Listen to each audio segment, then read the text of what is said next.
Hello and welcome to PG reacts. तो आज के एपिसोड में हम रिएक्ट करने वाले हैं Ahilyabai Holkar comic book based narrated video को, जो कि है अमर चित्र कथा की तरफ से। उनके सारे सोशल मीडिया हैंडल्स तुम्हें डिस्क्रिप्शन में मिल जाएंगे एंड ओरिजिनल वीडियो को अपलोड देना मत भूलना। And let's jump right into it.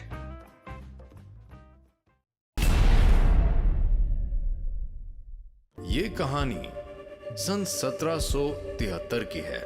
Malharrao Holkar नामक राजा एक दिन भारतवर्ष के दौरे से लौट रहे थे।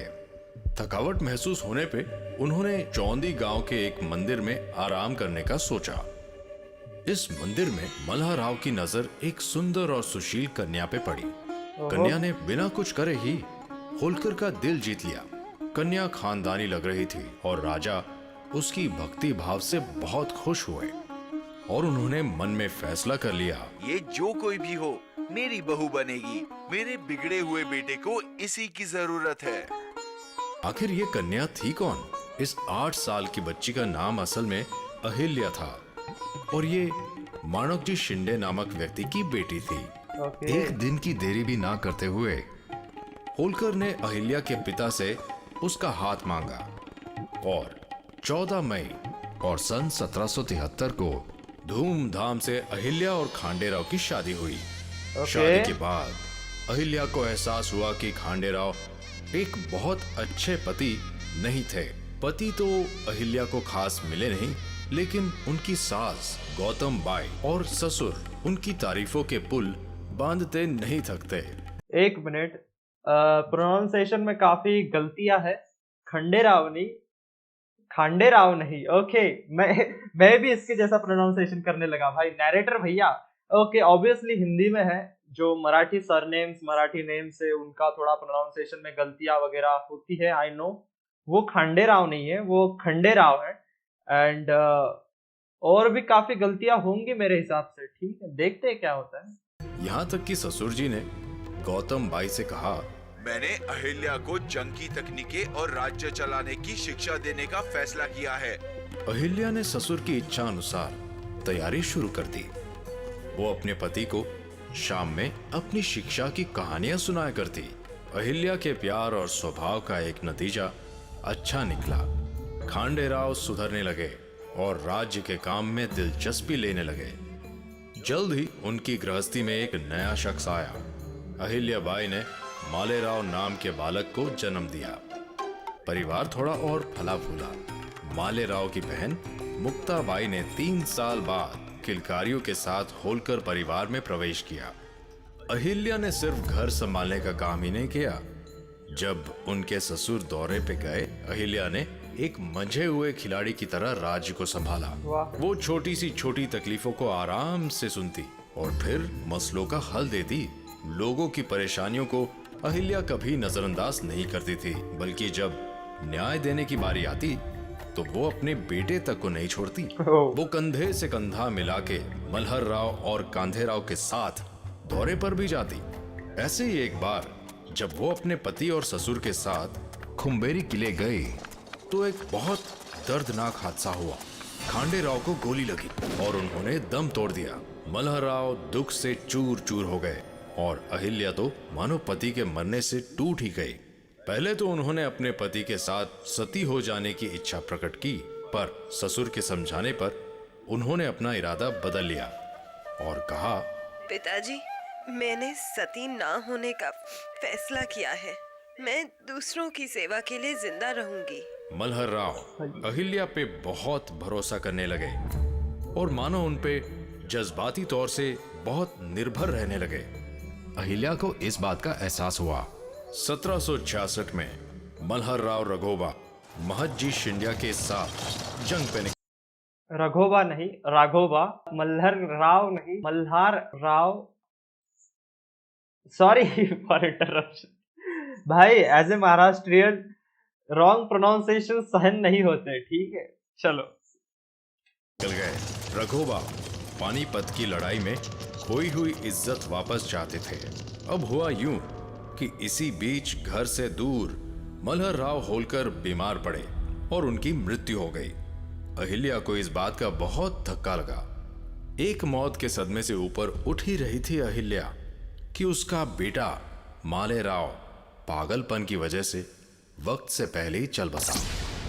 बेचारी अहिल्या, उसपे तो जैसे मुसीबतों का पहाड़ ही टूट गया था। पति, ससुर और बेटे की मौत के बाद होलकर राज्य की सारी जिम्मेदारी अहिल्याबाई पे आ गई थी।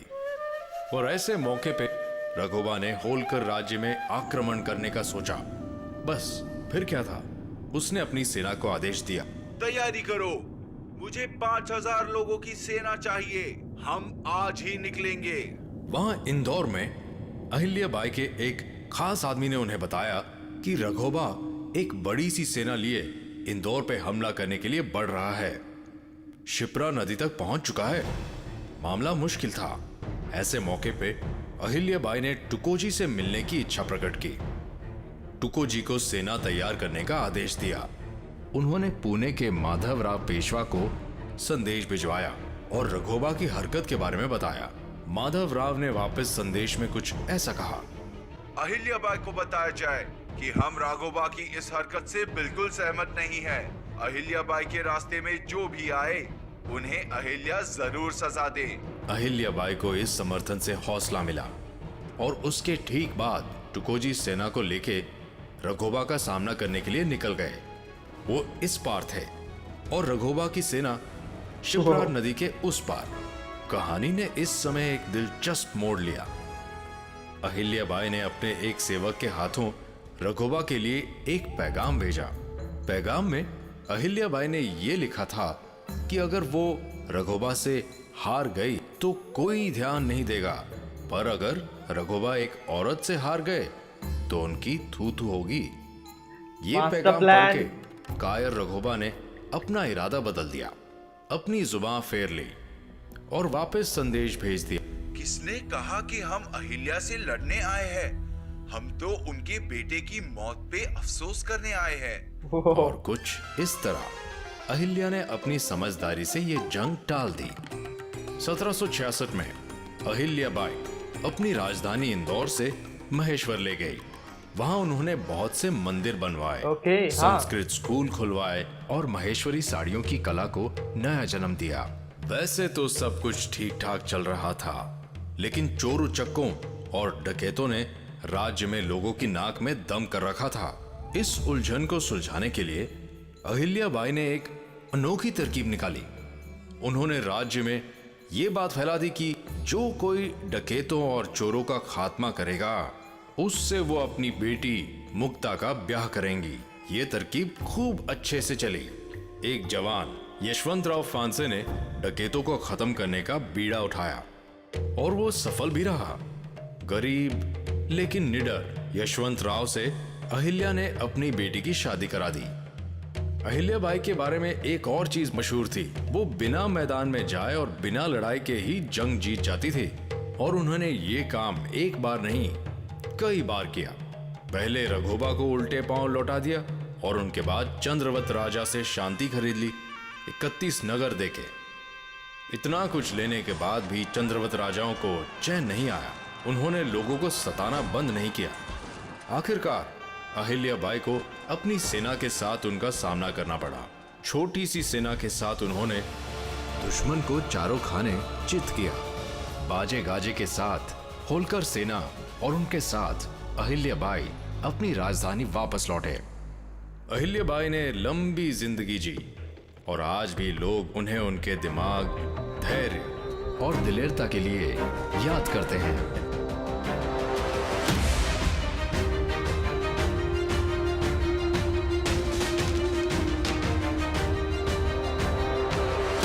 ये वीडियो अमर चित्र कथा की कॉमिक पर आधारित है। इस कॉमिक को खरीदने के लिए ऊपर वाले लिंक पर क्लिक करें। अमर चित्र कथा स्टोरीज का हर नया एपिसोड देखने के लिए बेल आइकन पर क्लिक करके सब्सक्राइब करें। और अगर आपको ये वीडियो पसंद आया तो लाइक, शेयर और कमेंट करना भूलेगा नहीं।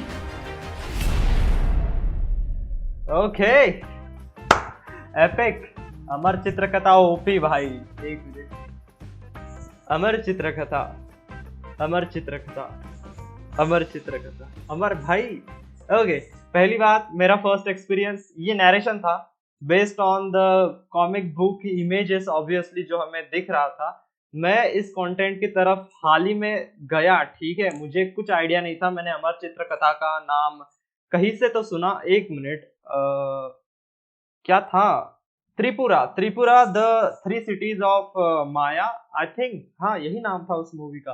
वो इनकॉर्पोरेशन थी। वाह क्या फालतू में इंग्लिश झाड़नी है। एनिमेजिका प्लस अमर चित्र कथा दोनों मिलके वो उनका प्रोजेक्ट था, and that's how I got introduced to Amar Chitra Katha. And भाई जब मैंने इनका कंटेंट देखा ना, मुझे बहुत अच्छा लगा। एंड ये कॉमिक बुक सीरीज है इनकी। भाई पहली बात, मैंने इनका नाम कभी सुना नहीं अपनी पूरी जिंदगी में। ये एक बहुत ही शर्मनाक सी चीज है, क्योंकि अपने कल्चर को रिप्रेजेंट करने वाला एक ऐसा कंपनी, एक ऐसा पब्लिकेशन जो कॉमिक्स बुक्स के थ्रू अपने कल्चर को रिप्रेजेंट कर रहा है, जिसका नाम तक मैंने नहीं सुना। मैं 18 साल का हूँ, ठीक है, अपनी पूरी उम्र में मुझे नहीं पता, लिटरली मुझे नहीं पता कि मैं इस कंटेंट की तरफ अब तक क्यों नहीं आया, मतलब कैसे नहीं देखा मुझे, ठीक है, मतलब कहाँ छुप गया था ये। मैं खुद से उसके पास गया, एंड अभी मैं एंजॉय कर रहा हूँ इनके सारे वीडियोस, एंड इनके जो कॉमिक बुक्स वगैरह है वो भी मैं ऑर्डर करने की कोशिश करूंगा। डिस्क्रिप्शन में मैं लिंक्स वगैरह दे दूंगा इन सब, इनकी वेबसाइट की, इनकी शॉप्स वगैरह जो कुछ भी होंगी। अभी मैंने इसके ऊपर इतना नजर नहीं डाली है, बट रिकॉर्डिंग फिनिश होने के बाद मैं सब कुछ क्लियर कर दूंगा एंड डिस्क्रिप्शन में लिंक्स वगैरह डाल दूंगा। आई रिक्वेस्ट यू, अगर पॉसिबल है तो इनकी कॉमिक्स खरीदो। हम बहुत बार कहते हैं कि हमारे यहाँ पर जापानीज मांगा टाइप कुछ क्यों नहीं है, होते हैं भाई, बट उनको उतना, क्या शब्द है वो, मैं शब्द क्यों भूल जाता हूँ यार बार बार, तो उनका उतना प्रमोशन नहीं होता, वो कॉमिक बुक्स होती है। मैंने थोड़ी रिसर्च की थी ये वीडियो देखने से पहले, एंड भाई साहब मेरा दिमाग फिर गया, इतने अच्छे अच्छे विषयों पर इन्होंने कॉमिक्स वगैरह तैयार की है। अमर चित्र कथा नाम है इनका। चैनल जरूर देखो, सब्सक्राइब करो इनके चैनल को, इनके कॉमिक बुक्स वगैरह तुम देखो, विजिट करो इनकी वेबसाइट को, काफी सही है। And I am really waiting for the Tripura the 3 cities of Maya, क्योंकि उसके डिस्ट्रीब्यूशन राइट्स इन्हीं के पास है, एंड वो मूवी कहीं मिल नहीं रही भाई, वो इतनी अच्छी मूवी है, बट स्टिल देखते हैं यार, कभी ना कभी तो आ ही जाएगी। तो तुम्हें ये कैसा लगा मुझे बताना जरूर। इसकी वीडियोस वगैरह में रेगुलरली रिएक्शन वीडियोस डालने की कोशिश करूंगा इन्हीं के कंटेंट पे। स्टार्टिंग में तो सिर्फ मैं इन्हीं के वीडियोस पे फोकस करने वाला हूँ। इनके जो comic book based narration based, वाह, comic book based narrated videos है इनके, वही उन्हीं के सारे वीडियोस पे मैं रिएक्शन वगैरह बनाऊंगा, ठीक है। एंड उसके बाद बाकी का हम कंटेंट और एक्सप्लोर करेंगे, but only in the range of animation. वाह व्हाट अ इंग्लिश। तो हाँ, एनिमे रिलेटेड ही हम रिएक्ट करेंगे। वाह मैं क्या बोल रहा हूँ, मेरी लैंग्वेज इतनी फिसलती है। हाँ, तो एनिमे रिलेटेड ही वीडियोस पे हम रिएक्शन वगैरह बनाएंगे। सो ये that's it for this videos. अगर तुम्हें कोई रिकमेंडेशन वगैरह है कि भाई इस पे रिएक्ट करो, उस पे रिएक्ट करो, होता है ये, मुझे नहीं पता, ये मेरा पहला वीडियो इस चैनल का। सो देखते रहिए, वाह देखते रहिए पीजी रिएक्ट। हम मिलेंगे नेक्स्ट वीडियो में जल्द ही, तब तक के लिए अमर चित्र कथा अमर रहे। अबे नहीं रे भाई, वो तो आउट होने के बाद बोलते हैं ना, नहीं, जिंदाबाद। ओके चलो, good bye, I am gone.